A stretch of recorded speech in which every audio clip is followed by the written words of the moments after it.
Welcome everyone to tonight's school committee meeting. This is a special meeting where it's the public hearing for our budget, which is really the only agenda item that we have on it. But we'll just quickly, before we get going, we'll do a salute to the flag. Alex, do you mind leading us in that? I pledge allegiance to the flag of the United States of America and to the republic for which it stands, one nation, under God, indivisible, with liberty and justice for all. And we have the consent agenda, the minutes from March 10th, 2016, and oath to bills and payroll. So moved. Second. Motion is moved and seconded. Any discussion? Hearing none, all those in favor? Aye. Opposed? None. All right, so again, the only item we have on is the public hearing for the budget, and what we're going to do is Superintendent Schcmte and I are going to do a presentation on the budget, and then we will have a discussion. We will open the floor to any comments, and then we will make a motion to approve the budget after the discussion we have and vote it. Okay? So I'm just going to go up here.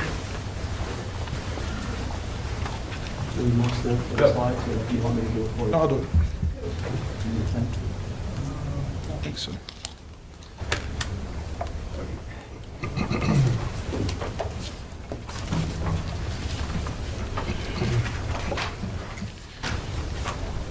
All right. So in the budget process, obviously involved everybody on the administration team, which we see listed here, along with the school committee. Alex Pratt and I on the budget subcommittee with Kelly Clenchy and Steve Mark, but obviously the admin team, the principals, and we're very involved in the process. We always start with our mission statement, to foster community learners, strive for excellence, and prepare each student to be a successful, contributing citizen in a global society. And our values. And our priorities for 2017, to continue to meet the learning needs of all of our students, to continue assessment of district programming to ensure students are attaining the skill sets necessary to be college and career ready, maintain our current student-teacher ratios, provide professional development support, specifically on continued implementation of the educator evaluation system and actualization of Visit 2020, which we've been talking about all year, implementation of our facilities maintenance and repair plan, continue to research and implement both best and next practices for all learners, and continue to evaluate staffing needs required to support IEP team meeting structures. And when we've been talking with the Board of Selectmen and the Finance Committee, and we've had several joint meetings, public meetings, and we've also had some working group sessions, really it's these priorities that sum up what we talk about as the school committee when we talk about a level serviced budget. On the town side, they talk a little bit more in terms of level staffing because there's such a high correlation between staffing and the services they provide. Whereas in on our budget side, while our staffing is obviously vitally important to a lot of these priorities, we have other requirements to go beyond staffing, and that's why we try to talk about level services. And in terms of some of the other priorities we have, the same idea. Actually, we talked about actualizing a partnership with Middlesex Community College, which we're very excited about. We've talked at length about our technology initiatives, which are continuing to evolve and emerge as the delivery of education in the United States changes, and we're trying to stay in front on that. We also are talking about the identification and implementation of district-determined measures, which is an extension of the educator evaluation system. We've adopted the implementation of the Massachusetts State Science Standards, and we have a new curriculum coming in to support that. Our continued development of a 5-year programmatic review cycle where we're reviewing all of our curriculum on a steady basis and trying to keep it relevant and current. And again, in terms of technology, the continuation of the bring your own device approach to technology at the middle school and high school. And we've talked here in the past about how a lot of the capital investment that we've made on our network infrastructure allows that BYOD approach to actually work and be sustainable. We also spent this year, Alex and I, presenting description of the cost centers in more detail. So hopefully that effort will make some of what we talk about tonight more clear. But just to go over quickly, our regular education cost center is pretty self-explanatory, as is the special education, student and staff support, guidance, nursing technology, curriculum. Other instruction is co-curricular and extracurricular activities, primarily coaching staff for athletics and band and drama and things like that, after-school activities. System administration, which is the superintendent's office. School administration, which is principals and support staff at each building. Transportation and buses, and facilities and maintenance. When we started the budget process, and we came into this room in November for what I like to call the Budget Summit. I don't know if everybody calls it that, but I like to call it the Budget Summit, which is a big day on a Saturday where a lot of people take a significant chunk of time out of their day, and the Finance Committee and the Board of Selectmen meet, and all the departments, including the school department, comes in and gives a first pass at what they think their budget requirements are going to be for the coming year. When we first came in, our number was actually more like 1.2 million, but after looking at the numbers in more detail, this is what we identified as the drivers for our initial appropriation request, the increase in the appropriated budget that we were looking for. Steps and lanes, about a little over $500,000 increase. We had about $165,000 increase in our out-of-district and case collaborative services. We are looking to add additional teaching staff, 2 positions at $120,000, one at the high school, one at Russell Street, and that goes back towards what we talked about in our priorities about maintaining our student-teacher ratios. Materials and resources, $100,000 for textbooks and materials to support new curriculum efforts, primarily in science at the middle school. We had an increase in our case transportation contract of $37,000, and we had an assessment from the Littleton Water Department increasing of $5,000 in our water costs. Those are new spending that we're looking to add into the budget this year. In addition, what we were looking to do initially was to move occupational therapy costs and substitute teacher costs, which we had been covering out of school choice for $75,000 each, over to the appropriation. And really in an effort to actualize those costs and make them make our operating budget, which is primarily supported by the appropriation, to more accurately reflect what we're spending on those line items. And also, and we'll see this in more detail, to try to relieve some of the pressure we've been putting on the school choice revolving fund in terms of how much we spend out of that each year. If you add all those up, our initial appropriation request was $1.1 million. And initially, when we thought about how we would fund that, we were looking to increase our appropriation, which was up to $18,382,000. We're going to use all of our projected circuit breaker receipts, which is $893,000, and we wanted to use $250,000 out of school choice, along with our other revolving funds and grants for $2 million, for about a $21.6 million budget. The 2 key things looking at this are the appropriation would increase by $1.1 million, as we showed on the previous slide. In school choice, we would budget to spend $250,000. Last year, we budgeted $400,000 for FY 2016. We ended up spending $550,000 because we had additional costs that we had to cover. So we're looking to relieve some of the pressure on that and move the appropriation up. However, after talking to the Board of Selectmen and the Finance Committee, it quickly became apparent that $1.1 million could not be supported based on their projections on their revenues and what other departments required. So we went back and had a working group and talked about it. We talked about it in the Finance Committee, the Budget Subcommittee. We also had a working group session with representation from the Finance Committee, the Board of Selectmen, and the town administrative staff. And what we decided to do in order to close that gap was to keep the steps and lanes increase as we had identified. But instead of increasing the appropriation to cover out-of-district in case costs by $165,000, we're actually going to decrease that, take that $165,000 increase out and decrease another $67,000 and cover a total of $232,000 out of school choice. We would leave the additional teaching staff in place that we're asking for. That would become part of the appropriated budget. Materials and resources, we pulled out of our request to add to the appropriation, and we're going to fund that through the capital plan, and we'll see that a little bit more detail of that on the next slide. Case transportation, water costs, we're going to leave as part of the increase in appropriation, as we would leave occupational therapy and the substitute teachers. That changed our requested increase and adjusted it to $800,000, $594. Yeah, $800,594, sorry. Then when we think about it in terms of how we would fund that, what we would do is increase the appropriation to $18 million, which is a $332,000 drop from what we'd initially asked to do. The circuit breaker expenditure stays the same. School choice, we increased by $232,000 to a total usage, projected usage of around $482,000. Our spending out of our other revolving funds and grants remains what we said it would be on the first projection. Our total funding, instead of being $21.6 million, is now $21.5 million, because we took the $100,000 for materials out of the operating budget altogether and added it to the capital plan. And in order to help make that work, we also took $50,000 from Tiger's Den and contributed that to the capital plan for a paving project at Russell Street.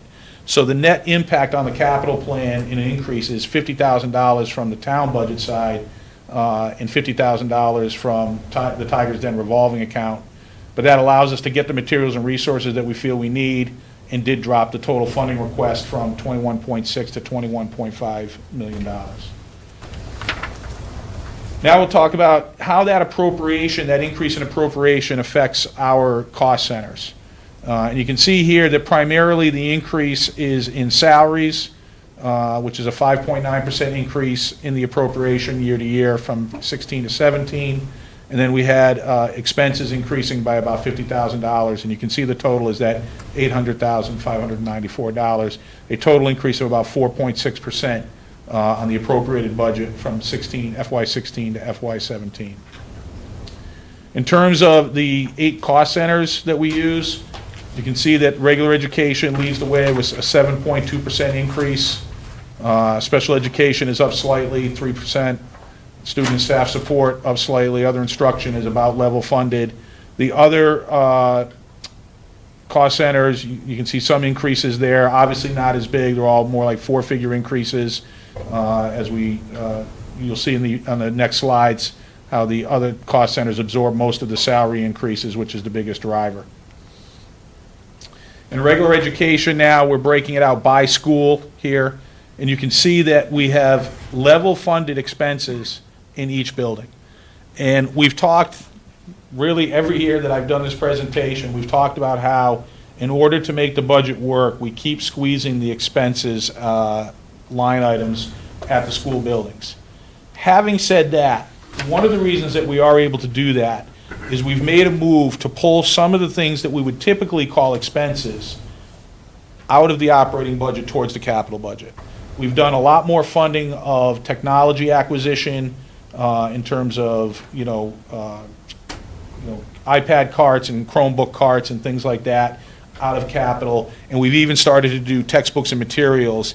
And when we've talked about this, when we think about textbooks, we still use textbooks, we buy textbooks, but there is a lot more supporting material that comes with a curriculum adoption beyond textbooks. There is software, licensing that happens, and we've been able to fund that out of the capital budget and take some pressure off of the operating budget. So even though these are level funded, which is worrisome, it's not necessarily as drastic as it appears when you think about the way we've changed some of the way we fund what would go into those line items. But you can see really here the increase on regular education is salaries, $483,000, and those are primarily, actually solely for this cost center, the negotiated raises that we have with the LEA and the contract, which I believe we are in year 2 of 3. Mr. Miskinnis, is that correct? Year 2 of 3. Right now. Yeah, right now. So that will be something that will be part of next year's effort in terms of we will be able to forecast what the increase in salaries will be next year, but we will be in negotiation as well in all likelihood for FY18. Special Education Cost Center, you can see here that the salaries are the biggest driver and a slight increase in expenses. Again, this is because this is not the total increase in this cost center. These are the increases that we are funding through the increased request and appropriation. The other increases that we showed will be funded through use of circuit breaker and school choice. Student staff support, a slight increase there of $30,000, and we level funded the expenses. Other instruction is basically level funded there. And really what happened here is there was a position that we had. It was the assistant athletic director position, which is at the middle school, who she helps run the middle school interscholastic sports program, that was in this cost center that we've moved over to the student staff and support cost center. So this is kind of just really a bookkeeping measure. Otherwise, you would see a slight increase there. Again, systems administration is just salary increases, and we level funded the expenses. And the same thing for the school administration salaries. Transportation, a $0 increase in regular ed transportation. We are in year 3 of a 5-year contract, so that is level. It won't increase for the duration of the contract. And we talked about the $37,000 increase in sped transportation that we had identified. Facilities and maintenance, our salaries have gone up somewhat. We've talked in the past about how we are paying under prevailing market wages for our in-house facility maintenance staff. And we're trying to make sure that we try to close that gap a little bit in order to ensure that we have continuity, because we do better as a district if we can keep people in the district year by year instead of rolling them over and having turnover. So we did bump that up a little bit. Again, the expenses is lower than you would typically think about, primarily because a lot of the work we do in facility maintenance is capital driven and is funded out of the capital budget, not out of the operating budget. And because of that, we're able to keep this fairly low. And we've talked for many years now about our aggressive use of our energy maintenance program and our cost avoidance in that regard. And the $5,000 increase there you see is what the assessment from the water department. So now I want to just kind of circle back and talk about the projected funding plan again. We're looking at a appropriation of $18 million, which is an increase of $800,000. Right now, the current town budget forecast only has an increase of $700,000 allocated in the appropriation for the school department. And based on the assumptions that the town finance team has made relative to revenues for taxes and local aid and all the other pieces of the pie that fit in there, and the spending for all the other town departments, there is a $700,000 gap. We had a meeting on Monday with a joint meeting with the Board of Selectmen and the Finance Committee, and we left the gap in place. And Bonnie Holston said that she would go back in early April, reassess some of the numbers she has projected for revenues to see if there is a potential to close that gap. They also have a little bit of a gap on their side as well, because they have tentatively agreed to add a patrol officer to the police department that was not part of the initial funding request for the town budget. So all that needs to get ironed out. So there is still a gap left in where we feel we need to be relative to what the current funding in the model from the town budget forecast has for the school department. We talk about the use of the school choice account. In 2016, our projected ending balance was $518,000. We projected that we would receive $400,000 worth of receipts, leaving us a $900,000 balance available for use in FY 2017. The salaries that we typically would use, that we had initially identified that we used $250,000 for salaries, and then we added in the sped tuitions that we feel we need to cover out of school choice for $232,000, for a total usage of $482,000, which leaves our estimated ending balance at FY 2017 at $435,000. When you think about, we're going to start FY 2017 with over $500,518, and we're projecting to be under $500,000. So we're in a reduction situation there. We're using more than we're bringing in, and you can see the effect on that. Below it, I kind of put a usage scale. We kind of did this exercise last year, and this shows that if we had used $350,000 or $400,000, we would have kept the balance over $500,000. By using between 450 to 500, we're starting to whittle it away, and yellow kind of a caution there. If we increased our usage into the $550,000 or $600,000 range, then we're really going to start to cut into the reserve that we have. So just something that we've talked about in the past, and I think we need to talk about again tonight as we have a discussion about how we want to vote the budget and what our expectations are as we think about trying to provide a level services budget that we think will work for the school department. Again, our concerns are, and we've talked about this, unfortunately, year by year, is the level funding of local aid dollars. That's really, I feel personally, is what's really putting the pressure on Littleton as a whole, not just on the school department. Really, the state government is basically telling us that we're kind of on our own in terms of if our costs go up, we have to cover them out of our levy increases and our ability to raise our own revenue. They haven't really found the political will to increase the local aid dollars that they provide back to the town. They are providing, obviously, local aid, there's no question about it, but it's really not growing, and our expenses are. Our increase in out-of-district placements and tuition, just the amount and also the uncertainty of when we incur those.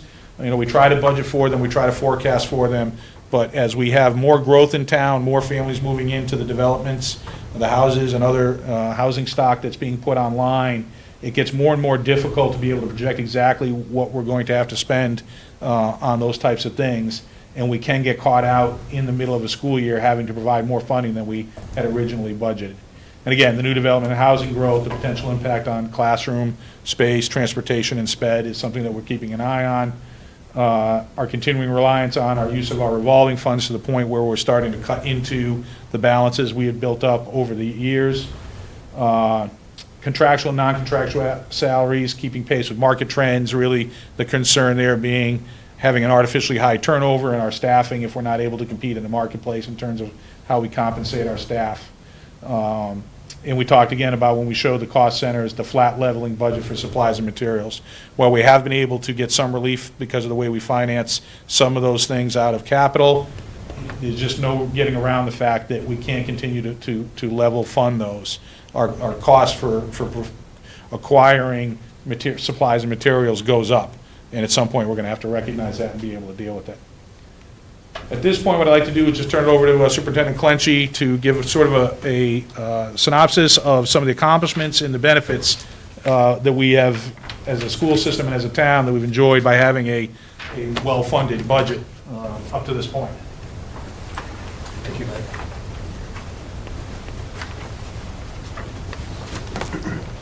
Good evening. Our accomplishments, we're going to start with our elementary schools, K through 5. As I'm sure all of you remember, we did a fairly large curriculum adoption this year for ELA, K to 5, to make sure that our resources were aligned with the Massachusetts English Language Arts curriculum. It's going very well. There was a real switch from fiction to nonfiction resources for students, and these materials allowed us to move more into the analysis of nonfiction as part of the program. We also adopted the newest version of Everyday Math in grades 3 to 5. More manipulatives, more group work, higher learning, and we're very pleased with the results that we're seeing there as well. If you remember back to our MCAS results, you can, I'm sure, remember very vividly that we had some pretty high math gains in grade 5, and we attribute this program in part to helping us achieve those accomplishments.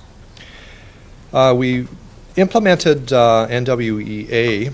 This is our second year and a half, I guess I could call it, in grades 2 to 5, and it's an assessment that really teases out how our students are doing in ELA and math, and provides the teacher with ideas and suggestions as to how to supplement curriculi so that our students are really receiving an individualized program in those two subject areas. It's also nice to have a track record of student accomplishment as they go through our school system. NWEA allows that to happen, so we can compare growth scores from year to year. And we're actually piloting another program at the middle school that I'll talk about in a few minutes that individualizes programming even more than in grades 3 to 5.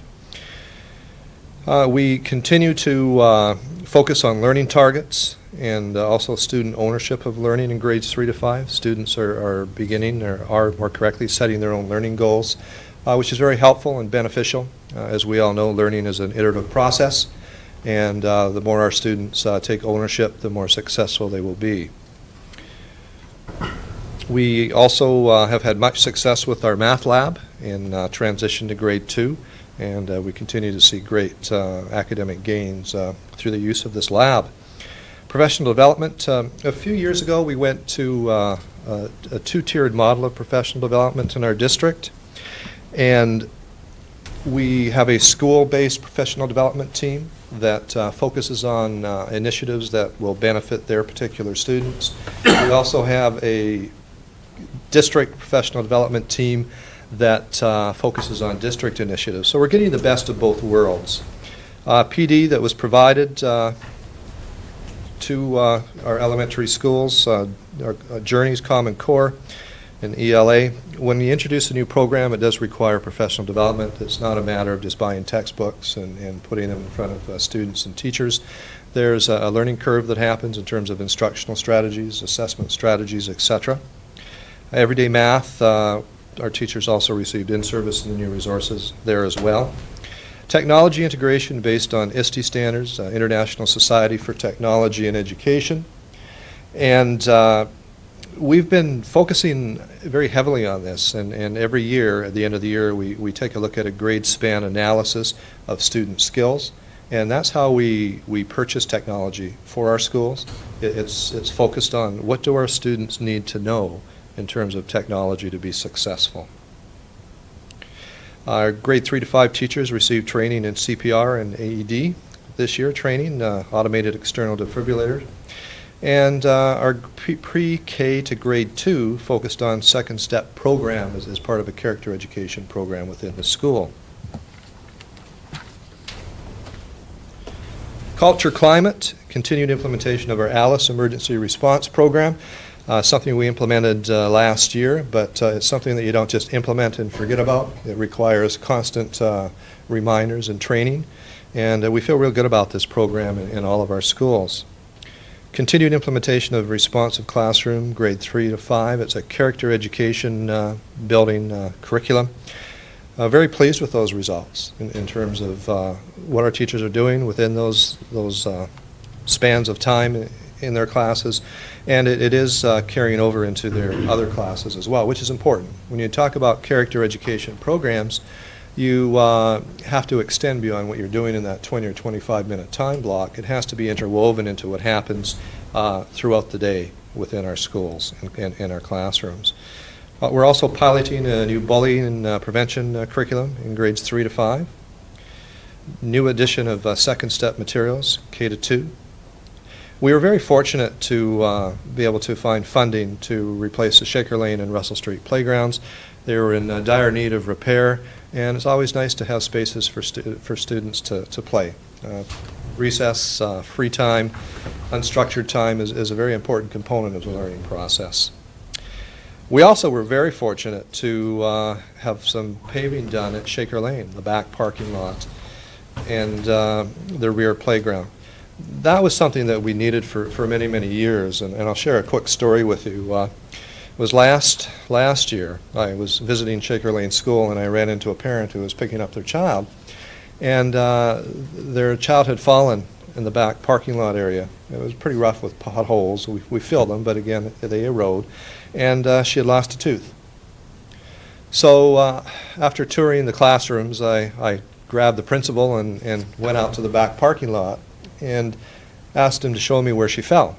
So we went and found the area. I looked around. It was icy, some snow. We had salt around. And I looked down on the ground and saw something that looked like a tooth. Now, if you know me, you know my eyes aren't the best in the world. And I picked up her tooth, which was really incredible, I thought. So we were able to phone the mom and have her come back and pick up the tooth for the girls. So very happy ending to that. But no matter how hard you try, there are times where students will end up tripping or falling, and that was one of them. But having that nice smooth pavement back there makes a tremendous difference to our students, and it is much safer. Community communication, continued faculty use of blogs and Twitter.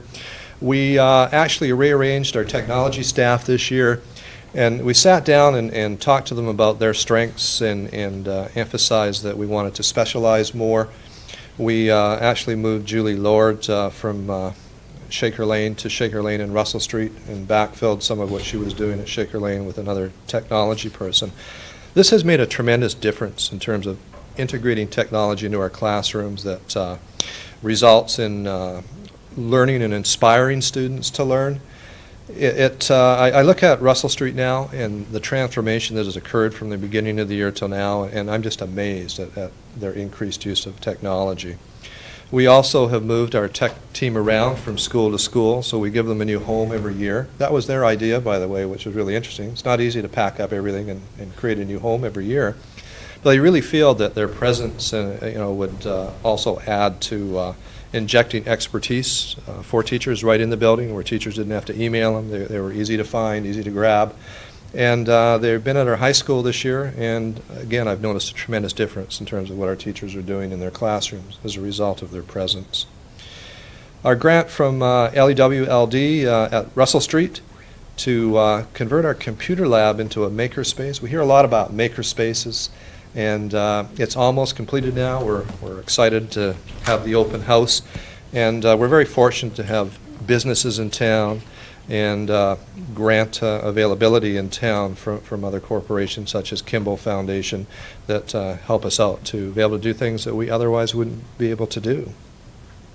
We also continually look at our website design and make it as friendly as possible, and both schools, more correctly, have focused on tweaking the website to make it more user-friendly. Technology, we're pretty, I'm not going to spend a lot of time on this. It is a great focus of what we do, and it's linked to learning. We're not supplanting what we do in classrooms. The technology is used to increase student learning, inspire students to learn, create excitement in the classrooms, and it really has worked well.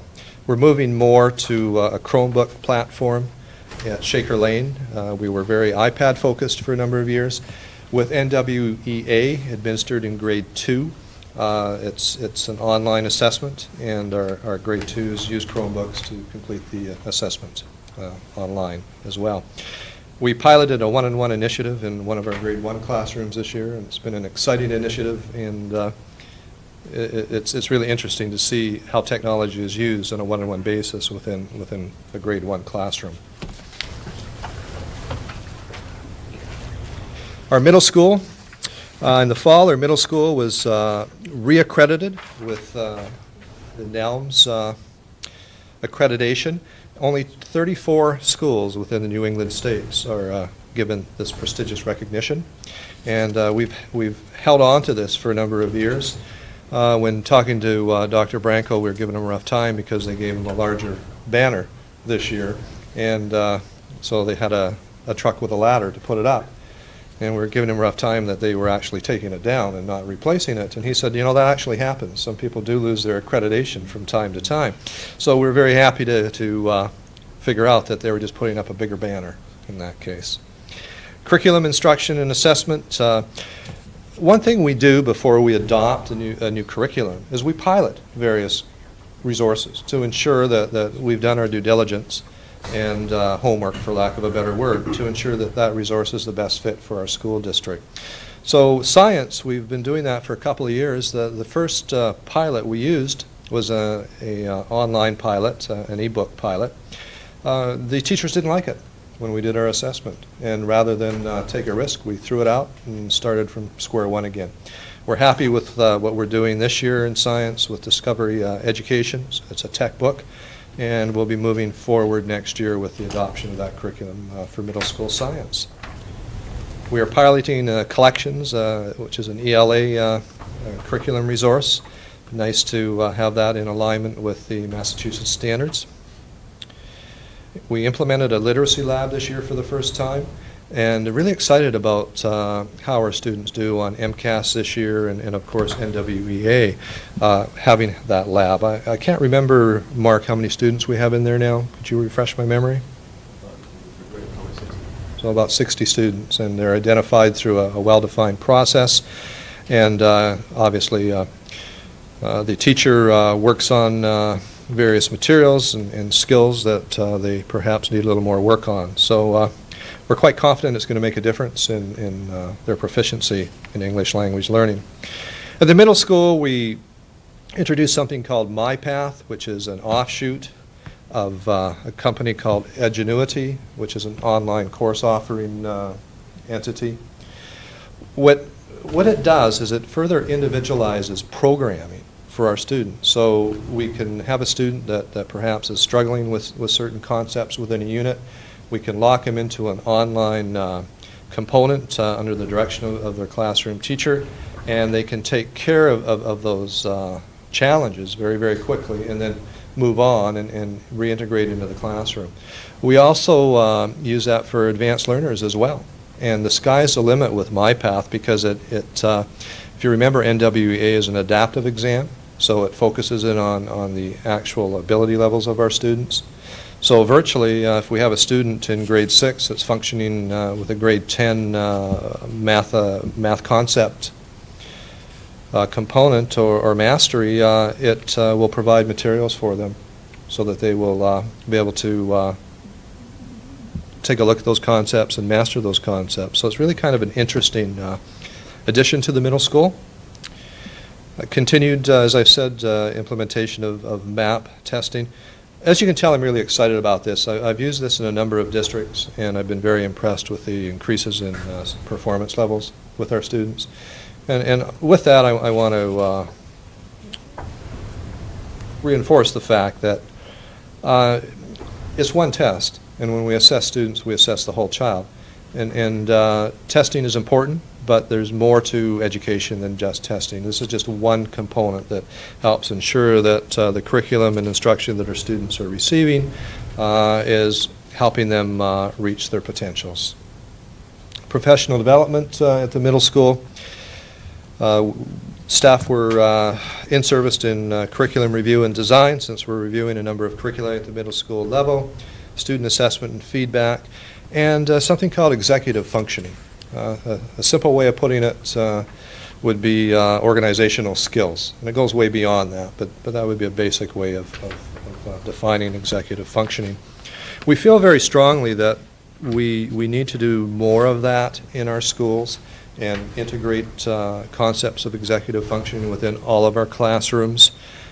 It does make a difference. If a student is organized and has the tools to always be on track, know what's expected of them, and also has the ability to access materials via the internet or through textbooks, they will do better in school. And some students do struggle with that. That's just not something that naturally occurs. Sometimes students need extra help with those skills. Culture and climate at the middle school, ongoing review and implementation of safety and security protocols.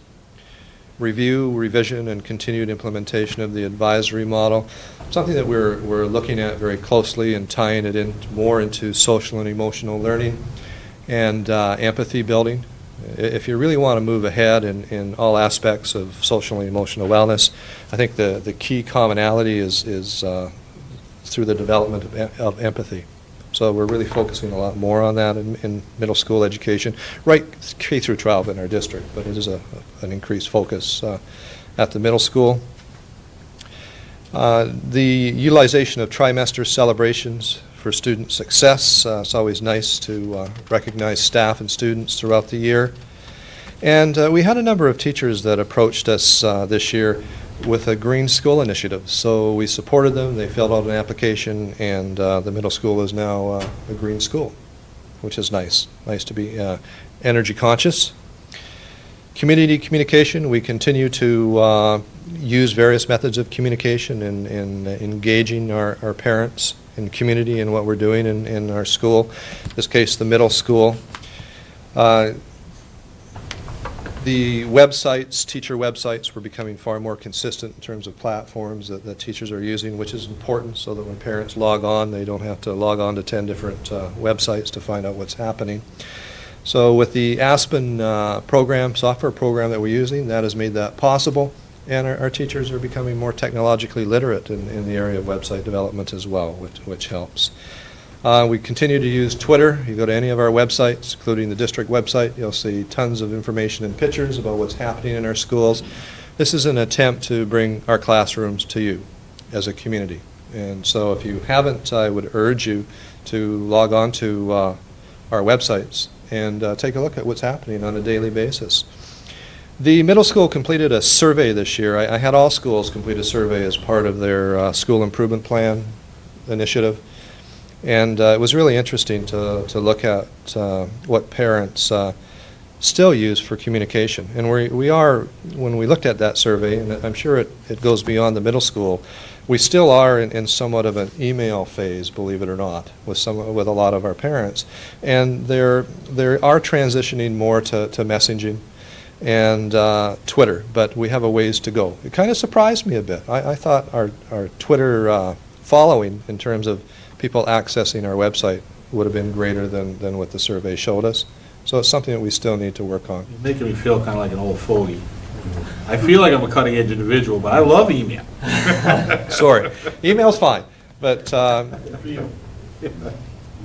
for myself personally, I do a lot of messaging now. I email parents and teachers, but if we need to find something out or have direct communication, I find messaging to be much quicker. I mean, you and I do it, Mike, all the time.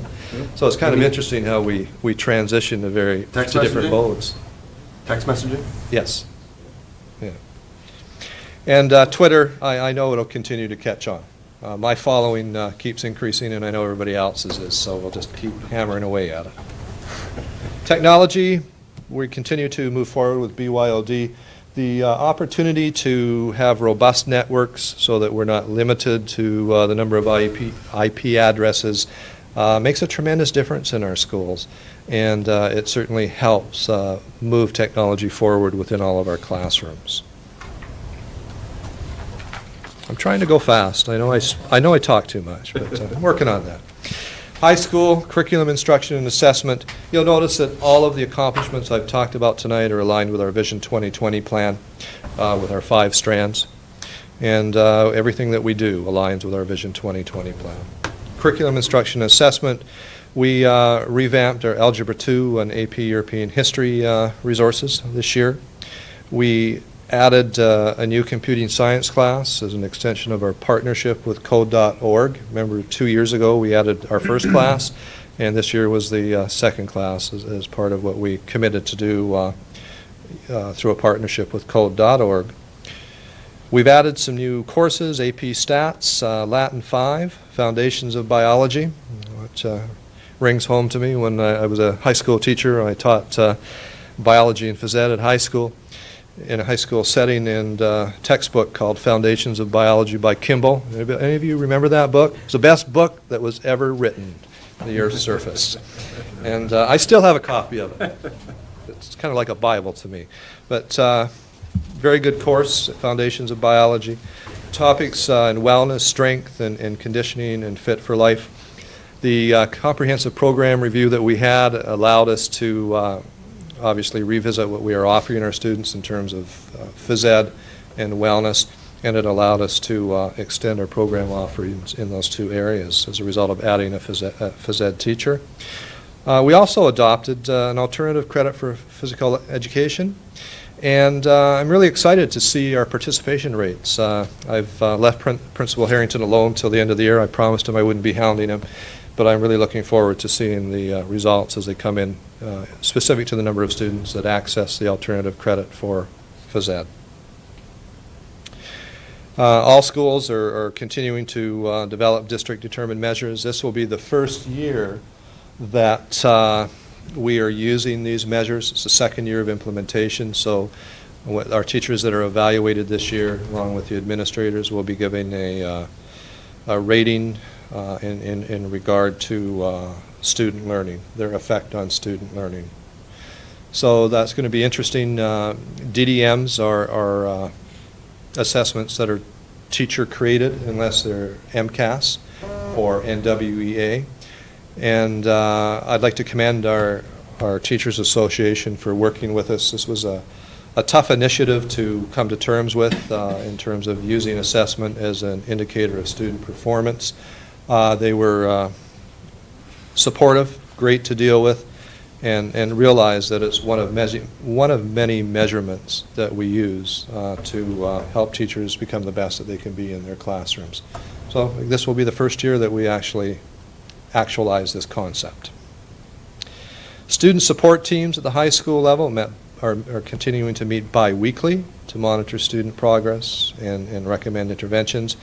A significant improvement in the way we're doing business in identifying struggling learners at the high school. The traditional high school, once you hit high school, it's a lot of times back 20, 25 years ago, it was your opportunity to shine or dive, and you had to pick up your heels if you were struggling. We believe that every student needs to be supported and have an opportunity to succeed. So we're creating processes that help monitor our students every trimester, or not every trimester, every semester within our high school. Professional development, again, we have site-based models in each school. Our staff were involved in curriculum review and design. We have an Aspen software program that we've been using for 3 years now. I feel very confident that our curriculum is aligned horizontally and vertically, which is really important. We have 5 teachers teaching the same subject. Those students at the end should have very similar experiences in terms of what they're learning. Not identical, similar. Every teacher should have an opportunity to hone in on their special expertise that they bring to the table.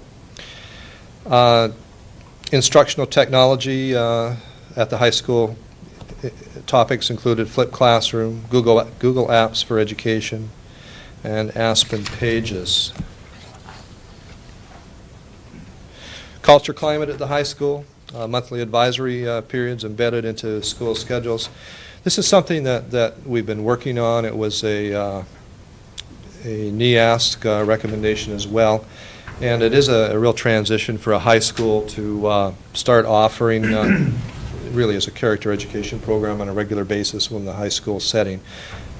It does make a difference, but again, I'm going to reemphasize the fact that by itself doesn't make the difference. It's taking those tools that students learn in those classes and applying them to everything that happens in the school every day and every evening throughout the year. I'm going to even go one step further. Hopefully it permeates into the community. And when students our students are being coached, playing on teams, taking part in other extracurricular activities that are community sponsored, we see the same kind of expectations being modeled in those environments. Student clubs, National Honor Society, Student Council, Humanitarian, Best Buddy Clubs. Best Buddy Club is incredible and amazing to watch, our kids interacting with the diversity of students we have in our schools. It brings tears to my eyes at times. It's just incredible what our students do and how they support each other in our schools. Annual events, music concerts, drama productions, art shows, homecoming dance, prom, semi-formal, college fair, which we just had. And our culminating activity is, of course, a graduation every year. All those things wouldn't happen without the support of the school committee, the community, and our elected officials. Community communication, great relationships or partnerships with Littleton Fire Department and our police department and Park and Rec. We became a CPR Smart School this year, and one of the requirements was that we make CPR training a graduation requirement. We were able to do that through community service, which worked out really well. We embraced a partnership with UMass Lowell this year and offered a nano-engineering course. Mike Mazzoni was instrumental in working with us to help make that happen. And you were able to see 2 presentations at the school committee in regard to their final projects, which I thought was very interesting. We created with LCTV our Tiger News show. I know Chuck DeCoste and a number of us always talked about the eye of the tiger, so to speak, and I'm so impressed that they're doing a news program every week.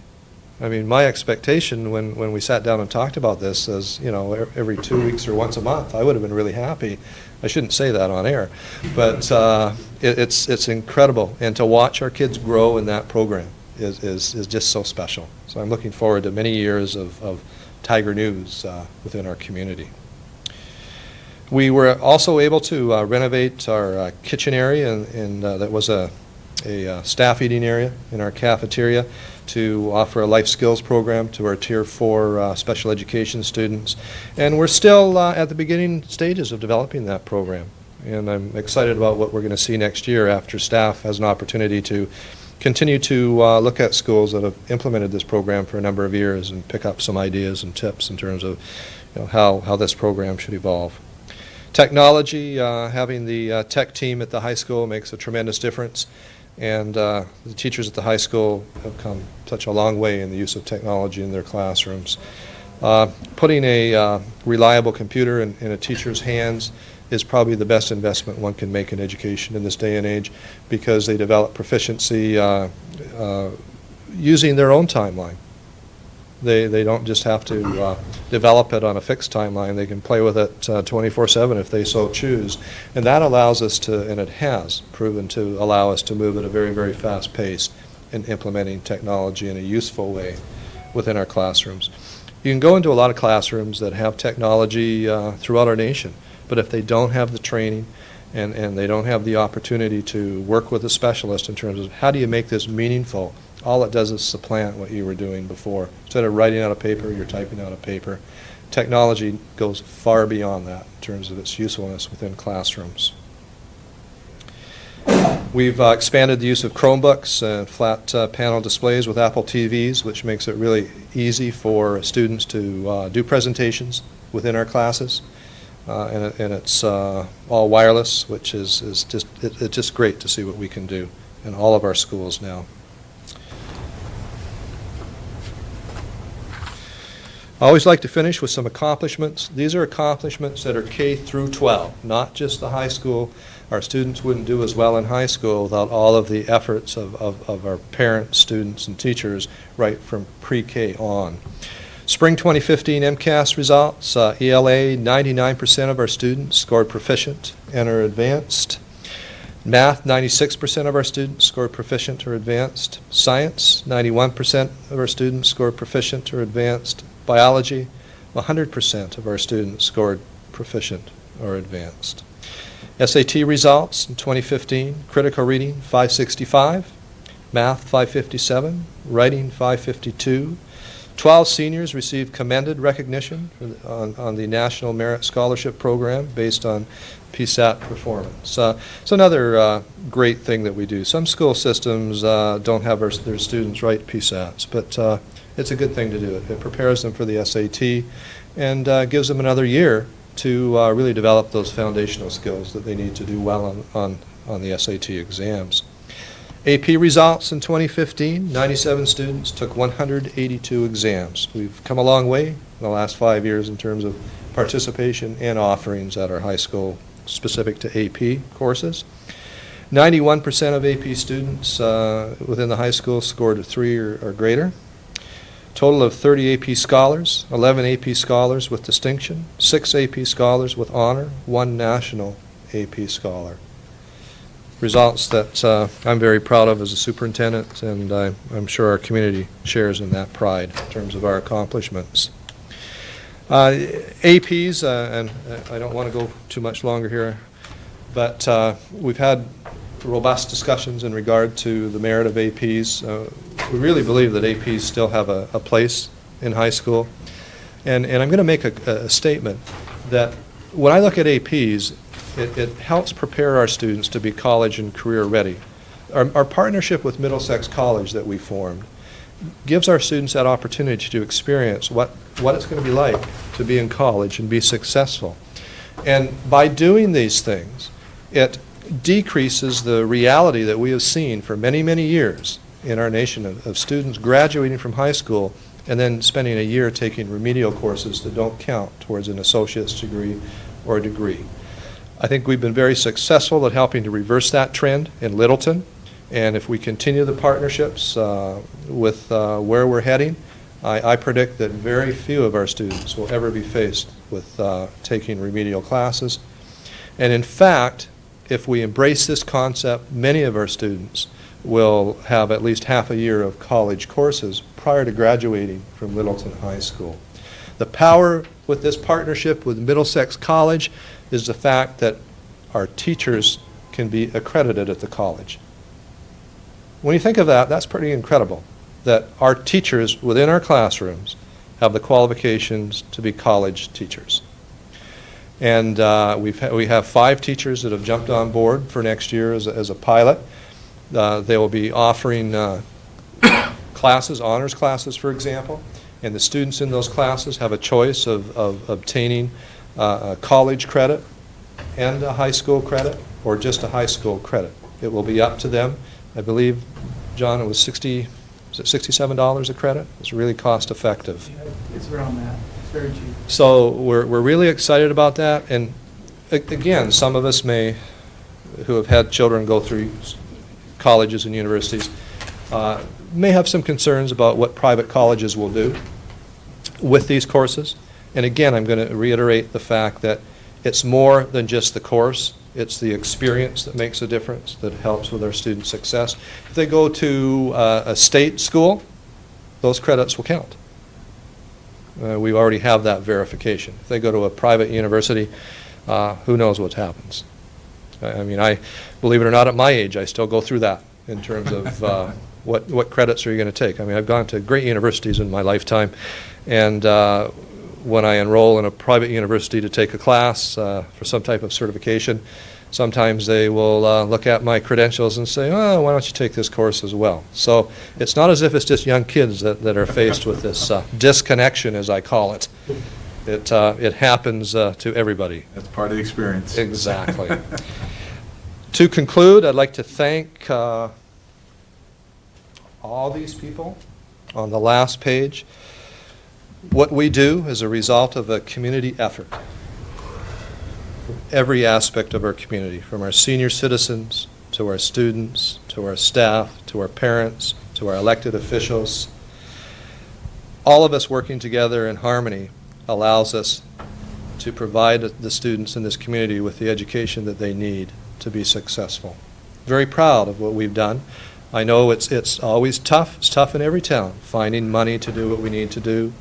But as a superintendent, I pride myself in the fact that we always manage to work it out.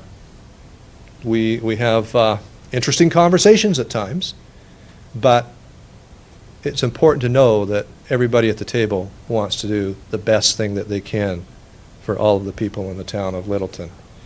And we're a team player. And we just need to continue to work together and forge ahead to ensure that our students receive the best education that we can provide. Now I'll close with that and turn it back over to Mike. Great, thank you. Can you bring the remote over for the, yeah. Thank you. I think that's a very important part of the presentation. I think it does a good job of conveying, and you hit it, you made a great point in the conclusion, is that no matter how arduous the budget process is year by year, once it's done and the money's approved, whatever money it is, you can see by the presentation that you just gave that the schools grab that budget and run with it, and they get after it, and they maximize the potential usage of the funds that we are able to acquire for use for public education in Littleton. I think that's an important thing to keep in mind as we're going to talk about, we have a little bit of a gap at the moment. We're not exactly sure what's going to transpire as we try to cross the finish line prior to town meeting. And that's not abnormal. I mean, we've been that way every year for the last several years. As a matter of fact, we've gone to town meeting out of balance for a couple of years in terms of the overall town budget. But again, no matter what happens and what transpires, once it's done and the dust settles, obviously the schools are making the most out of the capacities that we afford them. And as you said, it's a community-wide effort. The money is one measure of how much the community supports the school district, but then when you see the number of efforts that other people are making on behalf of the schools beyond direct funding and things like that, we know we're in a good place. And really, the question is not, are we in a bad place, trying to get to a good place? No, we're in a good place, and we're striving to get to the best place we can possibly get to. And, sometimes that can cause a little head knocking every now and then to figure out, but we'll make it through that. So what I'd like to do now is have a discussion with the school committee about the presentation and the budget in general.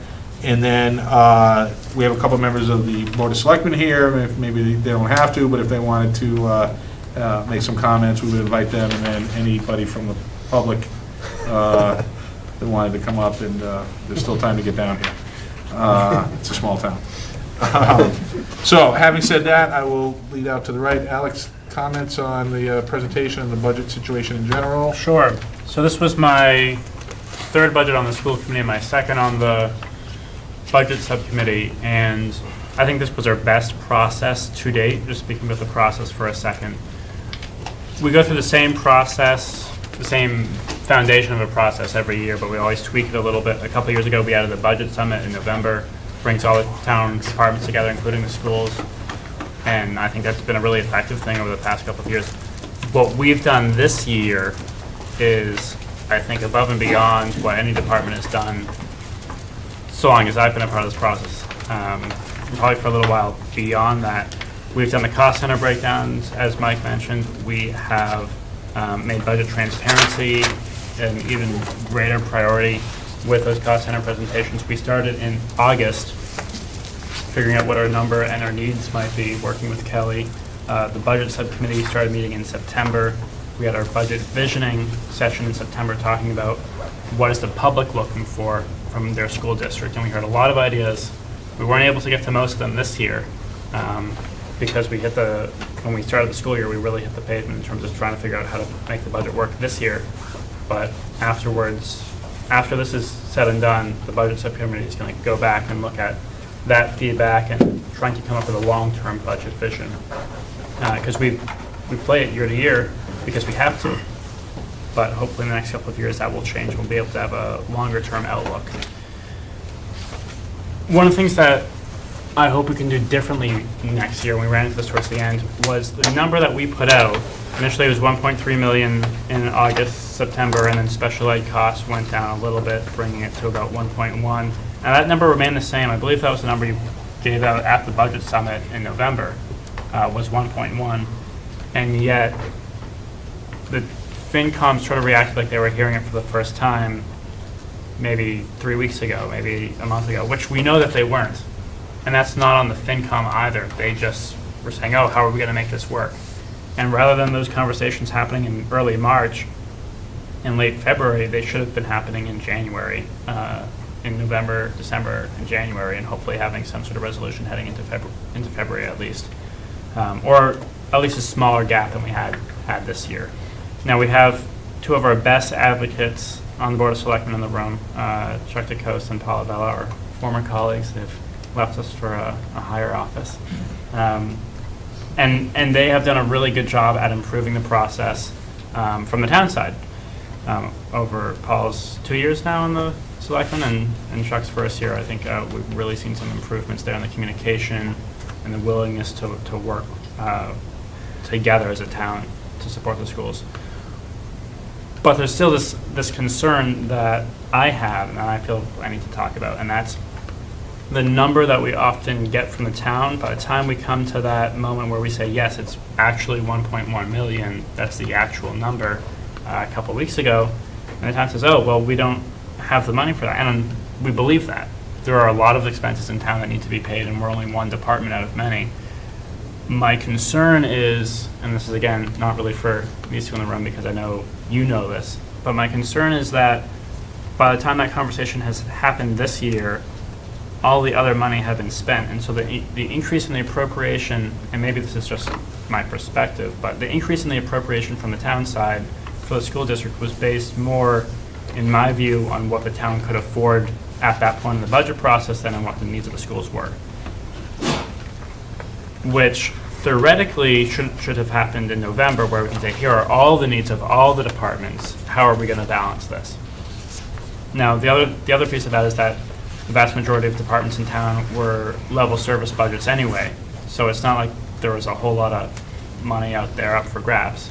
I think we're pretty cognizant of that, and I know that our budget is level services this year, which means that we are not getting anything more than what our required services budget, which is, means we're not expending anything voluntary. We have to do everything that we're trying to do, and we're going to do that however much money we get. But I do want to point out that relative to other districts like ours, we are doing more with less. And that's a big testament to our administrators, to our teachers, to our families, and to the students who are making so much progress with funding far below the state average per pupil rate. I think Schcmte Mar made the figure the other day, $1.6 million less per year than we would have if we funded students at the state average per pupil rate. And as Kelly has said, that number might not be the number it needs to be, that per pupil rate, and that's fine, but it's a very big gap between where we are and where that number is. And I think we do really well within our means, and we have certainly tightened our belts and then some over the last couple of years. We're still trying to recover from FY13, from the 7.5 positions that were cut. We made great progress last year. Over the summer, we were able to make a little more progress, and then hopefully, once this budget is said and done, we'll make a little more progress in terms of addressing class size issues and things like that throughout the district, particularly at Russell Street. But there is a conversation that I think we need to have as a town about what we are unable to do given our current revenue situation and given our current appropriation. And then, of course, as Mike said, on the state side, local aid was up a lot this year, but school aid was about as flat as it's been in a long time. And so for the town of Littleton, that netted to be about even. And so we appreciate from the town side that didn't say, oh, okay, we're taking all this general aid, you didn't get a whole lot more additional Chapter 70, so you can go off and work on that on your own. We're going to take what we got. Very appreciative from the town that was not the case, that we said, no, we're in this together, we're going to make this work. But there are a number of things that we all want to do that we heard in September from the budget visioning that I know each of us wants to do to make our schools better. And there's there are a lot of things we can do without more money, and I think we talk about them every meeting. But some things have got to take the investment, and that's student fees that we've been able to hold steady for a long time, but I think we don't like the idea of them in general. That's supporting the social sciences department at the high school, which I know is under a lot of strain. That's full-day kindergarten, where I think it's something like 91% of school districts in Massachusetts offer it for free. We have been unable to do that, and we got charged one of the highest rates for full-day kindergarten in the state.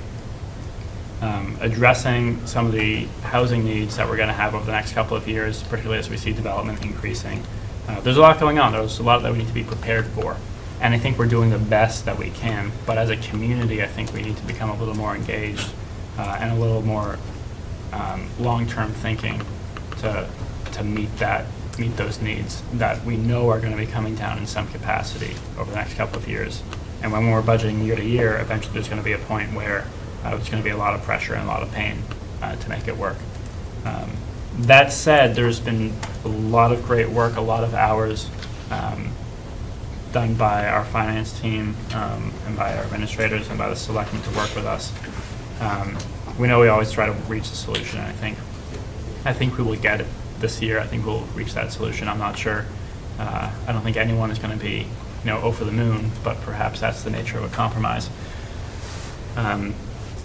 But it's a process, and I think we need to keep that in mind as we move forward, that there's going to be a moment where we're going to say, was this the year when we should have asked for that?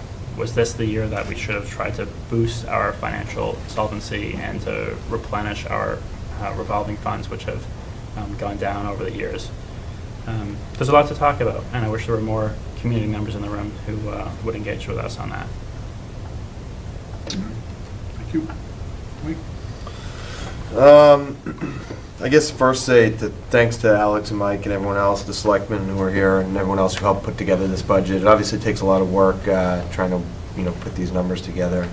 I guess my thoughts are on this that I'm not thrilled. I'm happy with the budget that we put together and what we're asking for. I'm not thrilled with the position that the school committee is in right now, only because I remember this exact same meeting last year where we were all disappointed with the fact that we were using over $400,000 of the school choice funds. And I remember the conversation being something along the lines of, we'll make the sacrifice again this year. It looks like we'll probably, be able to replace these funds again next year. So we'll make this, concession this year with the expectation that we were going to push to make sure that we were getting the appropriated funds that we need. The following year, lo and behold, we're here again and we're in that same position. And, it's not, I don't think it's a lot to ask to get, the funds that we're asking for here. I know there's competing, I'm not going to try and diminish the competing priorities that the town has, because they're as important as what we're dealing with here. But when you look at the numbers, we're not talking about, of the sort of discretionary increases here, we're really not talking, we're talking about adding 2 faculty members and adding some textbooks and materials. We're not talking about adding, we're not talking about giving Kelly another assistant, support staff, and things that make people's lives easier. We're talking about things that are necessary to do the job that we're tasked with doing. We're talking about meeting the needs of the students in the direct education. We're talking about having faculty, which, with all the new housing structures and things coming online, we're getting to the point where our student-teacher ratios are going to continue going up and up and up. And so these aren't things that are, should be hard to justify. We're talking about textbooks. We're talking about 2 teachers. We're not talking about, replacing the 7.5 head count that we lost before. So they're really things that should be easier to justify than it has been. And we're not in a position, there are plenty of, public entities around the state, you hear about them on the news all the time, who are not being good stewards of the money. And by all accounts, we're doing an incredible job with just about every dime that we get. Alex, said it well earlier that, what was the number you said, $1.4 million? 1.6. $1.6 million is what other some other towns are working with and doing as well as we are, or not as well as we are, in so many of these, measurable student outcomes. And so I'm a little bit disappointed. It sounds like maybe there's an opportunity. And these numbers that we put forth here are still, I think these numbers assume that we get the amount from the town, the extra 100,000. So, I don't know, to the extent that our colleagues from the selectmen are here and we can, ask them to, use whatever influence they have. I think it's really important. I don't want to be in a position, we're represented as the town as a whole, but ultimately our responsibility lies to the schools, the students, and I'm not comfortable adding another $100,000 coming from the school choice funds, because I don't want to be in a position where a year from now, 2 years from now, the economy turns around, something happens, and every year it seems like we're just on the cusp of getting the school budgets to where they need to be, and somehow it keeps falling short.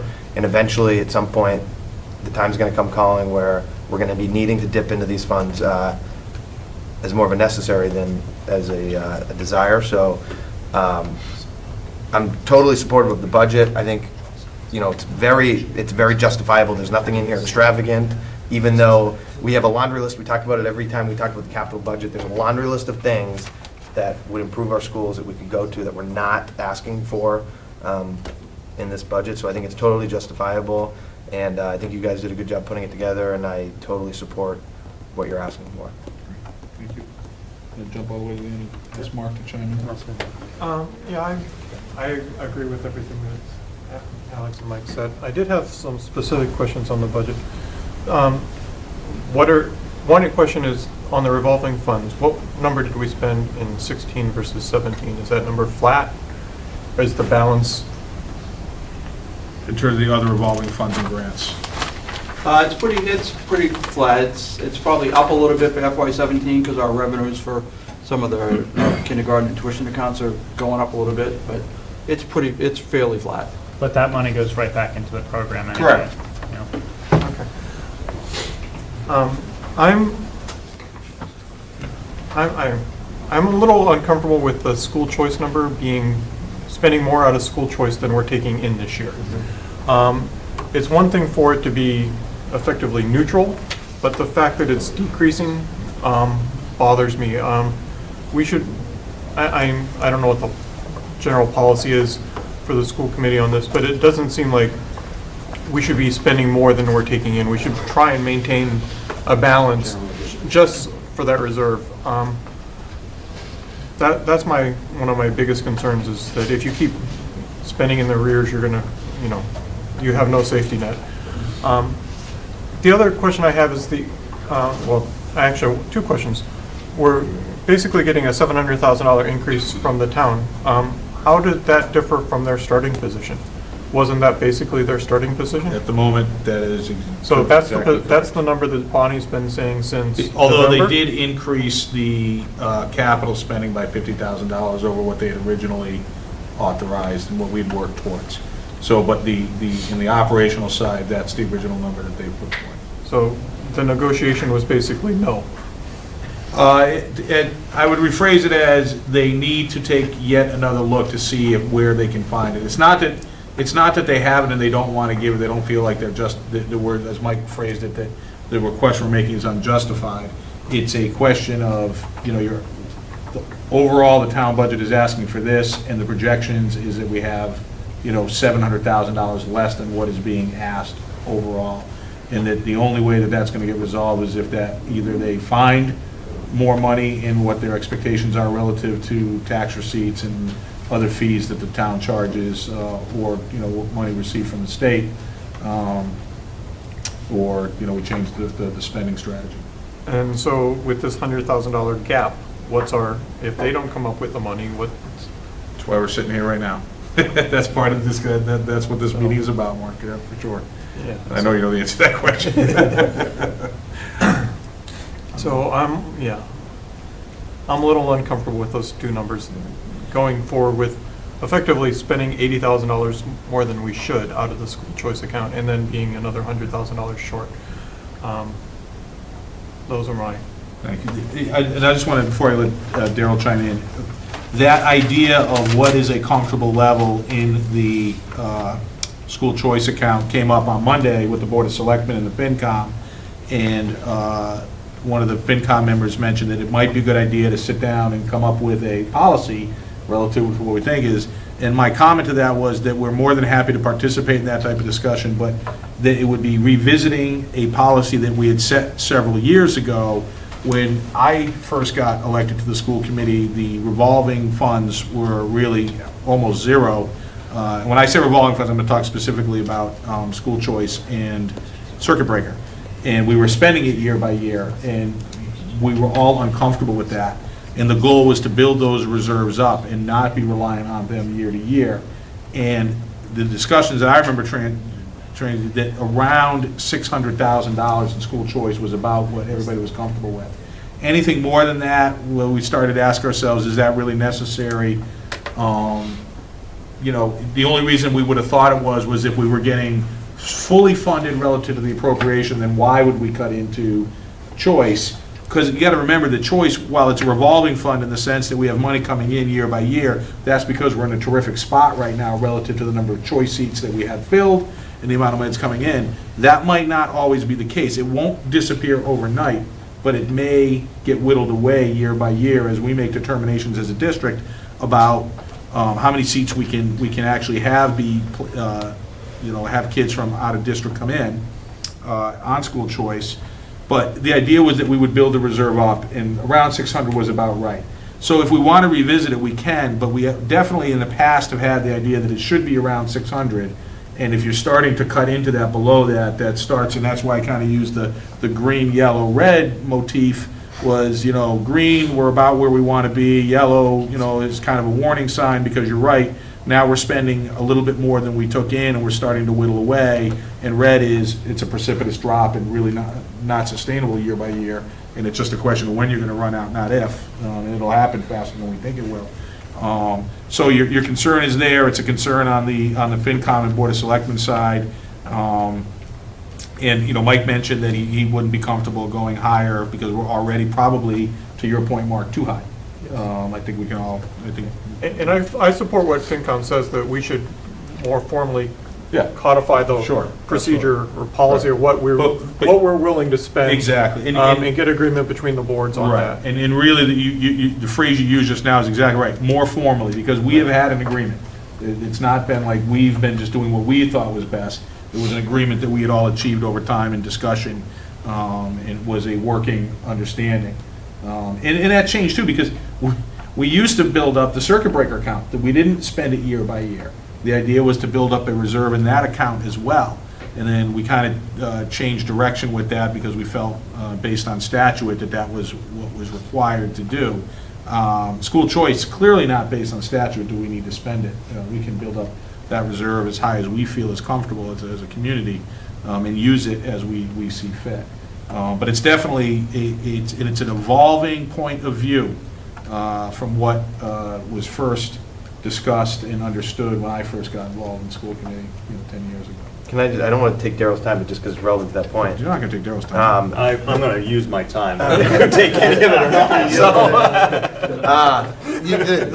Just what you were saying though, this notion that you could somehow spend down the school choice funds. I mean, like the school budget being as big as it is, it's such a dynamic budget that it's unpredictable, and you need that cushion. I mean, just look at this year, how we were $100,000 or $200,000 About 150. that we used out of the school choice that was not budgeted, which just goes to show that money had to come from somewhere. It wasn't things, it wasn't Kelly going out shopping. It was things that we needed to, fill in, and if that money wasn't there, it wasn't there. And I think we've had a conversation back in the fall about how, I don't think you're projecting that we'll have new school choice seats opening up in the predictable future. We're trying to maintain what we have through kindergarten enrollment, choice seats matching the number of students that are choice graduating. Mm-hmm. So we're trying to stabilize that, but as the town grows, we won't be able to hold that. Right. Unless we add more staff.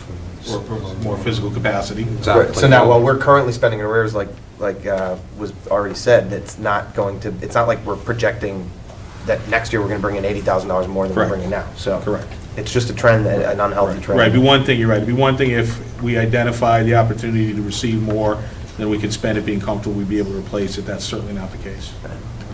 Our projections are pretty solid, and the only way to grow would be to bring more kids in the district, which we are not, more than we already have. And that's not what we're talking about doing at the moment. My other comment is, if we're having, it's effectively a $180,000 difference we're spending here. The $80,000 more that we're spending, that we're taking in school choice, plus the $100,000 we're short. If we're having such a hard time getting the level services budget from the town, it doesn't bode well if we want to do, expand our programs like we were saying. Yeah, not at all. If we're having trouble advocating for exactly what we feel is just what we need, I don't know how we go forward and make the schools. And based on the way that the town is being funded relative to our tax base and what we receive in local aid, you're right, something's got to change. And if it doesn't, then we will never be able to really have a good discussion about visioning. It'll only be a hypothetical type of discussion, which doesn't mean it shouldn't happen, it really should. And Alex is exactly right on that. But we'll always be understanding that this is more or less hypothetical for the foreseeable future unless something gives, something changes. I'm done. Yeah, so appreciate the presentation and actually all of the prep material and the discussions prior here. I have one, I'm going to phrase it as a question rather than a concern here, because I understand it was done in the spirit of compromise and trying to solve some of the budget areas there. But I'd like a little bit more explanation on the use of the Tigers Den money for basically the facility fixing rather than reinvesting back into the Tigers Den program there. I mean, I'm just a little concerned about that, and maybe you could just talk a little bit about how that process ended up. I'm going to definitely let Kelly and or Steve talk about the actual project itself. But the Tigers Den revolving account is has the largest balance of the revolving accounts that we have beyond school choice and really circuit, well, even circuit breaker now doesn't even have a balance anymore. It used to, but it doesn't. The money comes in, the money goes out. So Tiger's Den, we felt like we had the flexibility in the terms of, and the idea of, the reason that it was built up was that it's entirely possible that if the Tiger's Den program continues to remain as popular as it is, that we would want to create more space for them, whether it's at Russell Street or somewhere else in the district. And the only way to fund that would be through building up a reserve and then using that. That reserve now is it close to $500,000? So taking 50 out would put it down around 450, but it still, we think, is a healthy enough number to be able to allow Tiger's Den to continue to plan accordingly.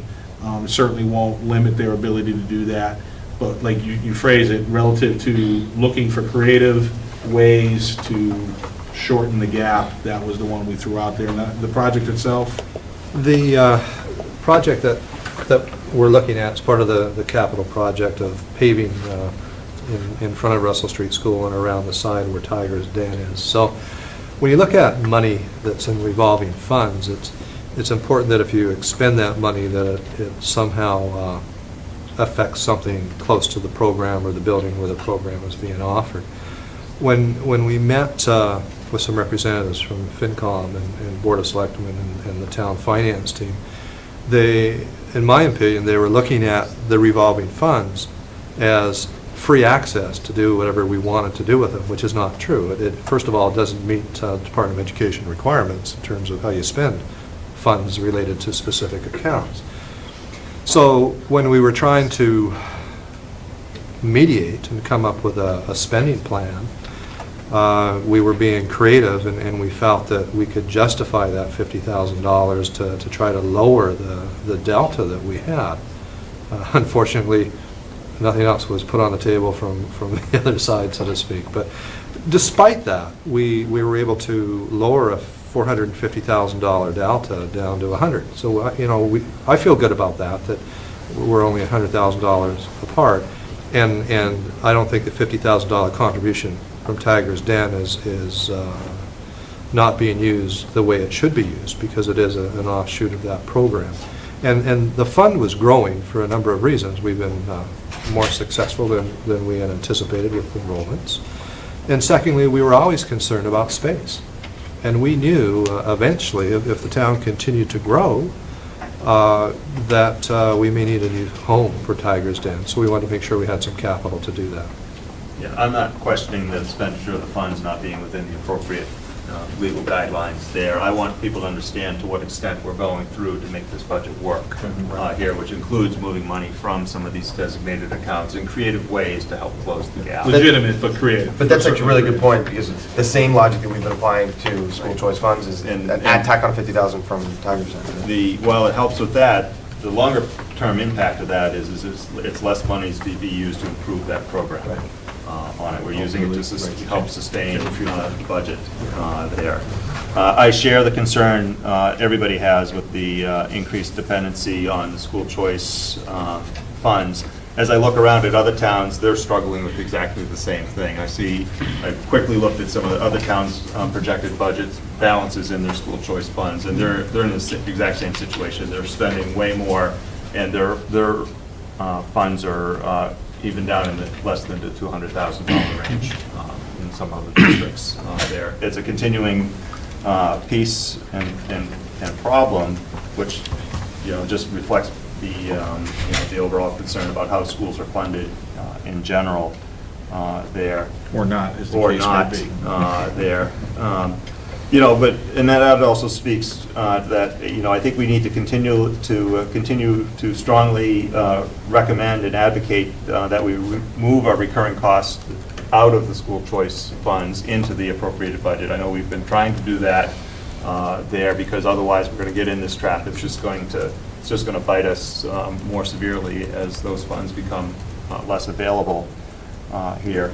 I was looking at the rest of my notes here in terms of, we can adopt, sort of policy-based budgeting here, where we adopt a minimum, 500,000, 600,000 by policy. But we have to have it backed up with the commitment that the recurring costs will get rolled into the appropriation, or else we're in the situation that you have to cut services. And again, I like to switch away from the level services, level staff discussion to a required services piece here. Services that we provide to the students are dictated by the needs of the students there, as well as a substantial amount of regulation that guides our choices there, which puts a different calculus on how we set our budgets here. So I'm going to advocate one slight difference in opinion here is I understand everybody's discomfort with dipping another $100,000 into the piece here, but I am more concerned about cutting $100,000 worth of services if we can't meet that gap here. So I'm kind of putting a little stake in the ground here is I'm not comfortable cutting $100,000 worth of services out of this proposed budget if the town cannot make up from the $700,000 to the $800,000 number. I would propose that we would continue to spend more of the school choice funds in order to not cut services that we are needed to provide to our students. Several years ago, we had to cut significantly out of our budget. We lost staff. I do not think that we want to be in a position where, again, we have, quite frankly, a lot of growth in town. We should not be in a position that we're going to be reducing the services that we need to provide to our students. So my motion, proposed motion on the budget will include that $100,000 being included in the appropriation, and then as necessary, if we don't get that amount, we'll have to amend our budget resolution. I will propose the motion that money be made up out of the school choice account, and we not go back and reduce our budget and like cutting services out of it. I hope you don't think that was, I don't think you, did you, I hope, I didn't hear that message from any of the rest of us. No, I'm just so I telling don't you what want- my position is, and my motion will be, and looking for Yeah. what the kind of discussion from the rest of the board is if the town is unable to come up with the $800,000, are we going to increase our usage of the school choice funds, or are we going to reduce recommended services from the budget? Right. I'm advocating that we do what if we're all uncomfortable with, which is dip more into the school choice funds. Right. I hope the message that I conveyed No, was no, that I'm just using you as a uncomfortable- stepping yeah. off point No, for yeah, the but discussion. just for my own conscience, so I can be clear, I'm uncomfortable with the amount that we are currently pulling from school choice and the notion of spending an extra $100,000. I hope that we don't come to that, but I am comfortable that the budget that we have is necessary. It's not even a maintenance, it's a necessary budget, required budget, so I would not want that $100,000. I'm not to come up. comfortable in how much we need to use of it either. I recognize the realities of the town thing. That's why I opened with the discussion about the Tigers Den monies there. We're doing what we have to do to meet the needs of our students. And like I said, I'm willing to put a stake in the ground that if the town cannot make up from the $700,000 to the $800,000, that we will dip another $100,000 out of our school choice funds. Do we have to, maybe this is a question for Kelly and the chairman, do we have to put that stake in the ground now? Well, let's continue the discussion, and we'll see where we think we end up, and then we can figure out what we might have to do. Mark, did you have a comment? So I agree with you, Daryl, that spending more out of the school choice funds is the lesser of the evils. But I would also question, we're not voting the town appropriation number, right? We're voting the total budget number. We're going to vote the number based on what we think we need for an appropriation from the town. That's what we're going to vote. And we can amend the vote. We can amend the vote right up to town meeting. So, and what we've done in the past, in the recent past, is we've kind of waited right up until the town has really firmed it up. And they haven't firmed it up. While it is, somewhat frustrating that they haven't been able to move off of the $700,000 number, and right now it's been a little bit one-sided in terms of, we've made significant movement in how what the funding plan is, and they haven't really been able to find a way to justify in their model how they could make similar moves other than increasing the $50,000 to date on the capital side. They're not done yet. And what I would caution is that rather than thinking about putting together a motion that, puts a stake in the ground is, I would just say, we have the flexibility to change the vote and the way, the funding strategy based on the developments that will transpire subsequent to tonight's vote. It's not a really good situation to be in, and really, it's only been the last couple of years where that's been the case. When we've been in more difficult, frankly, more difficult budget times, we've still been able to figure out the answer. And when I say we, I'm talking about the Board of Selectmen, the Finance Committee, and the Board, and the School Committee, prior to our public hearing and our vote. It's been a little different business the last few years, but it's been manageable. So what I would ask is that we consider, voting the budget that we see and that's been presented, and then let's remain cautiously optimistic that we're going to continue to work with the Board of Selectmen and the Finance Committee to figure out, because, we're talking about a $100,000 delta. Ultimately, it may not be a $100,000 delta. There may be a delta, but it might not be $100,000. So I would rather wait to see exactly what the delta is, and then, maybe we can figure out what the right thing to do is. And it may be that, we find some opportunity talking to the admin team to not necessarily cut anything that we've asked, but if the gap closes, they might say, look, we can probably get there without necessarily authorizing specifically more spending out of school choice, that there may be, some opportunities in other accounts to make it work, depending on what the delta is.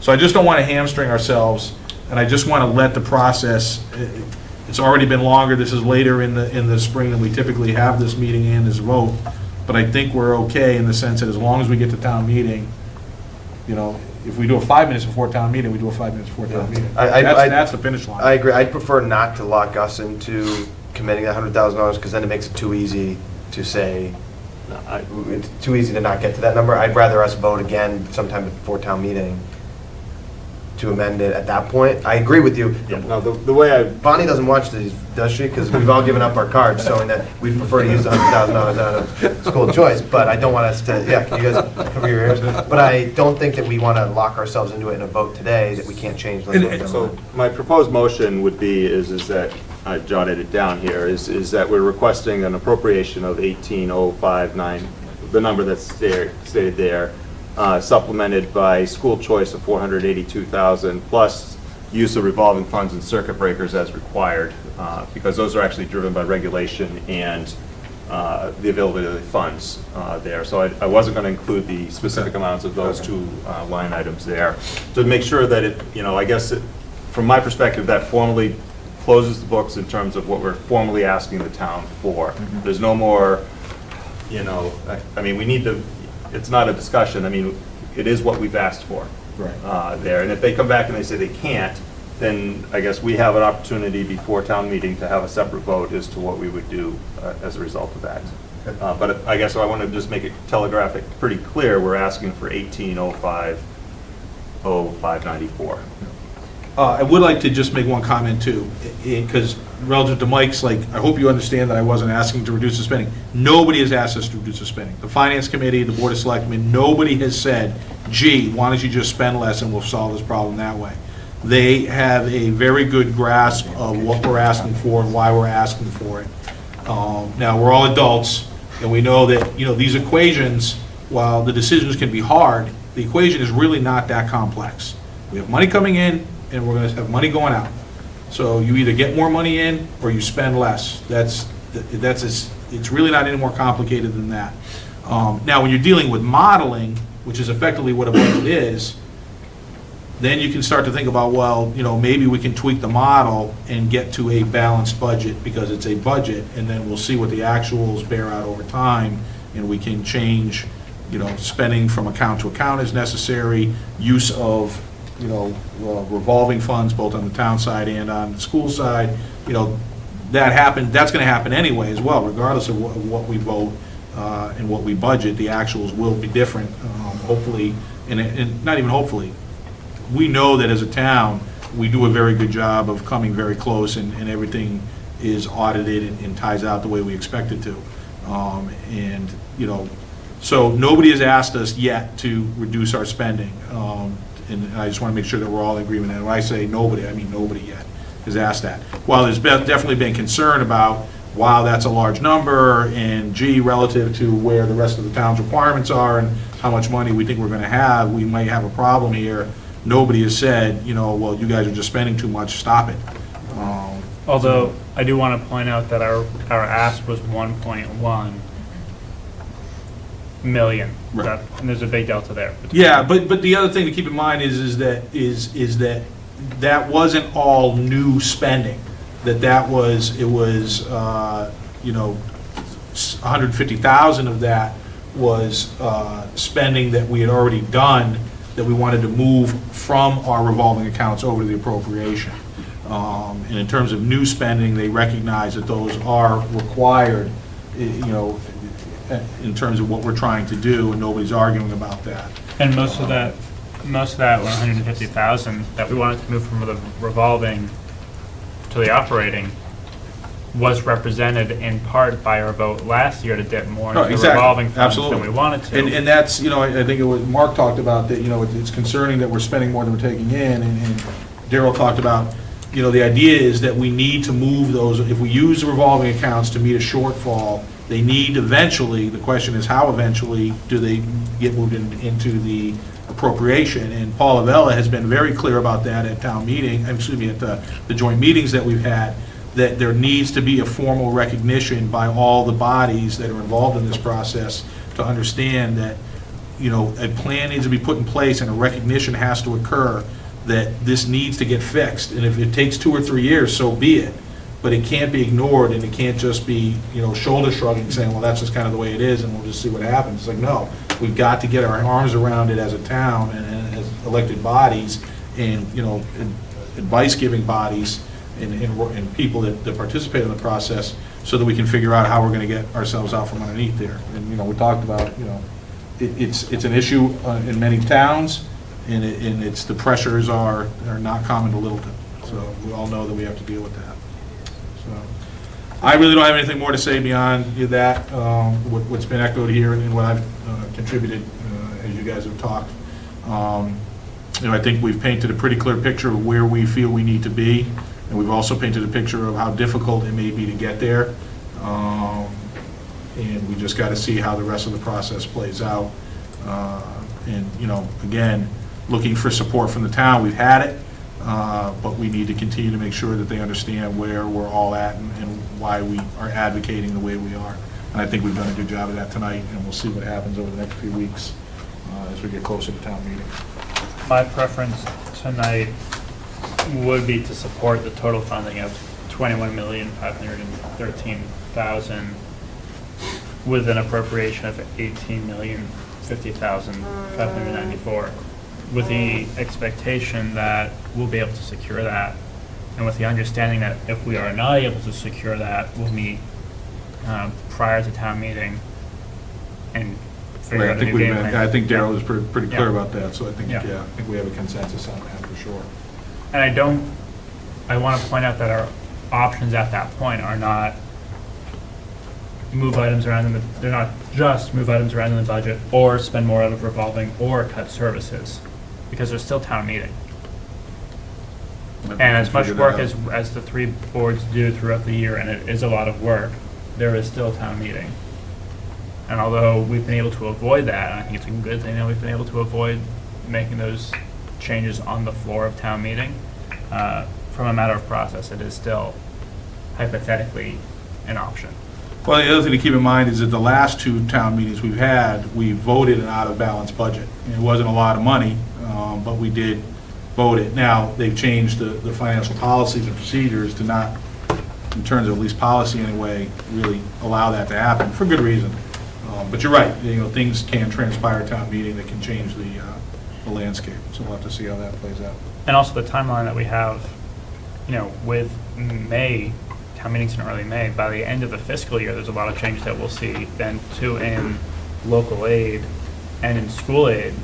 There are changes being proposed right now that I imagine Bonnie's modeling them off as the most recent proposals, that there's a revamped charter school reimbursement, and although we don't have a whole lot of folks leaving for charter schools, that is part of our money, and that formula being proposed is much lower than it was in previous years. If that change fails, That's more money that we would get the following year. Now, we don't know what those are gonna be, but to your point, we have voted at town meeting at a balance before and have made it work by the fiscal year. And the thing to keep in mind about that, just to take that point further, is that if the delta changes and then we decide that, but it doesn't close all the way, and we decide to authorize an up to amount, again, things can change as we get closer and closer to the execution during the fiscal year, that we may come back and say, okay, we projected, we're at right now 482, let's say for the sake of argument, we projected 530, that we don't end up doing all 530. That, we were able to, the receipts were better and the town was able to say, hey, we did this, or something happens on our side and we realize that we didn't need to spend as much on, that can happen. I'm not overly optimistic, but there is flexibility for that to occur, and we just, we'll just have to see what happens. But, we can authorize the spending to make sure that we're protecting the goals that we've set and that we've advocated for, and that we clearly have explained why it's necessary. But how we actually end up getting there, even after town meeting, who knows? I mean, it'll be, hopefully, if we do our jobs correctly, it'll be plus or minus a tolerance level of a couple of %, but that's real money. That is real money that could change the way the accounts end up at the end of the year. And we'll just have to see what happens. All right, are we ready to entertain a motion? Do they want to talk? Oh, sorry, you guys I did say I was going to. We have 2 selectmen here, 2 alumni of the school committee who have graciously come by this evening. Do you guys have anything you would like to echo, comment, refute? Preferably Or the you just want to first say two. hello? I would ask that you grab one of the microphones, though, just so the television viewing public can enjoy the dulcet tones of Chuck DeCoste. Chuck DeCoste, member of the Board of Selectmen. First off, I'd like to say thank you to everybody that's involved in the process. And from our side of the table, I think it's been a pretty respectful process, and know that no door has been closed. I would caution you, Alex, on comparing one department to another department and saying that money's already been spent, and then we come in and we get kind of the scraps. That was the perception I had when you made those comments. I'd also caution you on making threats of town meeting, because what's going on right now is we're trying to see what the real numbers are in order to make decisions based on the whole town's budget. So the tone I'd like to leave with is thank you very much from being on that side of the table, from being just a dad with kids in the school system. I really appreciate all that you guys do, all that the admin staff does, all the teachers. I'm proud to say that my kids go to Littleton schools, and I appreciate all that you do with what you do get. And know that we are working towards doing the best thing for the most. So, thank you very much. Chuck? Jay? Well, thanks, Mr. Chairman. Paul Lavelle, also from the Board of Selectmen, and having sat on that side of the table for about 8 years, I'm acutely aware of what your feelings are this evening, having spoken to the selectmen from that side of the table previously. And I want to add to Chuck's comments, too, about thank you, because sincerely, you're putting a lot out and making things work. What I would like to add, though, is Kelly, when he said he's talking a lot, I'd offer actually that was the best part of the presentation this evening. It's because with the work you're doing to secure funds from the revenues that we raise in town, through the state, through the federal agencies and whatever, grants and the like, to bring it all together, it's those slides that went up there that show the accomplishments of the students and what they're doing in the town. That's really what's important. The teachers, what they do, Bill, I want you to take this message back, please, because I'm extraordinarily proud of the teachers. Not mentioned, but we had the assessments publicly acknowledged earlier this year as far as how teachers were doing. Fabulous numbers there on what the teachers are doing also, in their capabilities, the administrators. So you all are putting everything into this and making it work for our children. Sure, we would like to have more resources to make it work even better. With you on that 100%. The analogy I used at the last Board of Selectmen meeting Monday was we go into Donlands, we want to buy something. Something's going to cost something, whatever that may be, and we want quality. I use Amazon.com. When you go on with the web and you want to buy something, again, you look for something of quality, how much you're willing to pay. But eventually there's only so much that's in the billfold, and that's where we are today. But what those slides show when Kelly was talking is the value for dollar that the Littleton School District is achieving is extraordinary. And that's where I really want to thank you. I'm going to leave you with this, too. Serendipitously, we're having this conversation in the Littleton Police Department community room. And last Monday evening, when you did appear before the Board of Selectmen, the Joint Committee with the FinCom, after you all left, we had another conversation with the police department about adding a policeman to the staff here in town. A very well thought out argument, similar to what you all do also. And the Board of Selectmen said, yes, indeed, we do need another policeman in our town. And sometimes we need another teacher. You've asked for 2 more teachers, and certainly you have our support on that. And now it's getting down to that. How do we find that last $100,000? It's there. We have it in the town. It's how we're going to choose to resource it. Continue the working. It's been a pleasure, from my perspective, certainly, work with you all, because I see the fruits of your labor, and it's wonderful, wonderful. We see our children on the streets, anywhere in town, what they're doing, whether it's on the sports field, another issue for a later date. But certainly, thank you all. Thank you, BJ. Thanks for representation from the Board of Selectmen, we appreciate it. All right, now, are we ready for a motion? All right, give it a try. Make a motion to approve the school year 16-17 / FY17 school budget consisting of $18,050,594 of town appropriation, supplemented with $482,335 in school choice, and expenditure of circuit breaker revolving funds and grants as required. Seconded, thank you, Mark. Any further discussion? I have one question that's just a point of order. The $50,000 for Tigers, from the Tigers Den account, does that have to come from another motion to move that? Because that's not in an operating budget, that's in a capital. It's in a revolving fund, so operationally, we have the authority by statute to do that. So. So just to be clear, Daryl, you enumerated the 18 million and the 482, Right. and then left the circuit breaker and the other revolving funds flexible? Yes. So as we discussed, our strategy, or whatever you want to call it, would be that we're sticking at this point for the 482 and leaving open how to get to that 100, whether it's from the town or from... Correct. Okay. Yeah, if the town isn't able to close that gap, we would have to We'll deal with revisit it this at some point. at a subsequent meeting. Okay. There. And again, my purpose for not specifying the other 2 accounts is really, I view those as just estimated. Right. And it doesn't make sense for us to try to fix that number. Right. In the No, I budget. totally support that then. All right, any other discussion? All right, hearing none, all those in favor of the motion? Aye. Aye. Opposed? None. All right, thank you very much, I appreciate it. Do we have any other business that we need to No, we don't. discuss? All right, then I will take a motion to adjourn. Motion to adjourn? Second. Motion made and seconded. We are out of session. Thank you, everyone, for coming, and thank you for listening in your homes.